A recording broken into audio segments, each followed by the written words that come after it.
नमस्कार. चला आज बनवूया आपण मैद्याचे मोदक. तर सगळ्यात आधी 1.5 वाटी मैदा घेतला, त्यात थोडं मीठ टाकलं. त्यानंतर त्यात पाणी ॲड करून पीठ छान असं भिजून घ्यायचं मऊसूत. मी पीठ छान असं भिजून घेते. बघू शकता पीठ माझं भिजून झालेलं आहे. बघा असं मऊ पीठ भिजायचं. पीठ छान भिजलं की मोदक पण छान येतात. आता आपण सारण तयार करायला घेऊ. मी खोबरं आणि गूळ किसून ठेवलेला होता. कढईत आधी मी गूळ टाकला, त्यानंतर त्यात खोबरं ॲड केलं आणि ते दोघांना एकजीव करून घ्यायचं.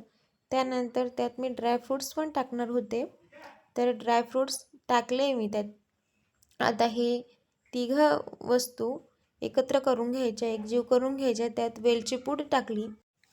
आपलं सारण रेडी आहे. ते सारण मी बाजूला काढून घेतलं. त्यानंतर मोदकासाठी पाते तयार करून घ्यायचे. तर मी पातं लाटून घेतलं आहे आणि आता मोदक मी तयार करणार आहे. तर त्यात मी सारण भरून घेतलं आणि मग त्याला कळ्या येतील असे छोटे छोटे पूड तयार करून घेतले. बघू शकता तुम्ही. गणपती बाप्पा आले की आपण सगळे मोदक तयार करतो.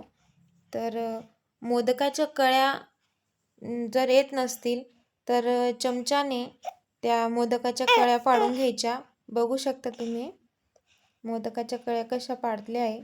मोदकाच्या कळ्या एकदम छान आलेल्या आहेत. बघा सगळे मोदक तयार झालेले आहेत. तर आता मोदक तळायला घेऊ. मोदक तळून झालेले आहेत. मोदक कसे झाले, रेसिपी कशी वाटली नक्की सांगा कमेंटमध्ये. थँक्यू.